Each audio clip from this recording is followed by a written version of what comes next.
6 बच्चों की मौत हो गई है। तालाब में उतरे 6 बच्चों की मौत हो गई और ये घटना कुर्नूल जिले के अस्पारी मंडल में हुई है। पुलिस द्वारा दी गई जानकारी के अनुसार चिगाली गांव के 5वीं कक्षा के 7 छात्र गांव के बाहर पहाड़ी इलाके में एक तालाब के पास तैरने गए थे। 6 बच्चे पानी में कूद गए और इसी दौरान वे गहरे पानी में डूब गए।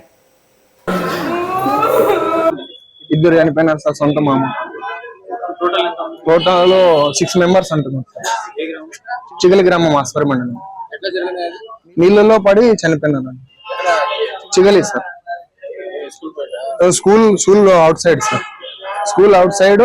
కుంటలో స్కూల్ వదిలిన తర్వాత పిల్లలు ఇంటికి వచ్చి మరి వెళ్ళినారంట ఈత కోసమని స్కూల్ 3:30కి వదిలినారు సార్ 3:30 నుంచి మళ్ళీ రివర్స్ వెళ్ళినారు ఆ టైంలో ఎవరు చూసుకోక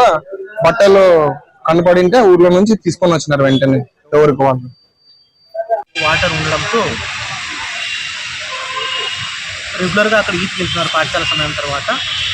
ఫస్ట్ ఒకడు ముందుకు వెళ్ళిపోయాడు వాడిని పట్టుకొని ఇంకా కొంతమంది అలాగే ముందుకు వెళ్ళి చేశారు అందరూ కూడికలు ఎత్తుకోపోయినారు ఎంతమంది సార్ టోటల్ 6 మంది సార్ ఏ క్లాస్ చదువుతున్నారు 5వ తరగతి ఏ ఊరు సార్ చిగిలి హాస్టల్ ప్రాథమిక పాఠశాల మీరు సార్ నేను హై స్కూల్ ఇద్దరు చనిపోయినారు సార్ సొంత మామ టోటల్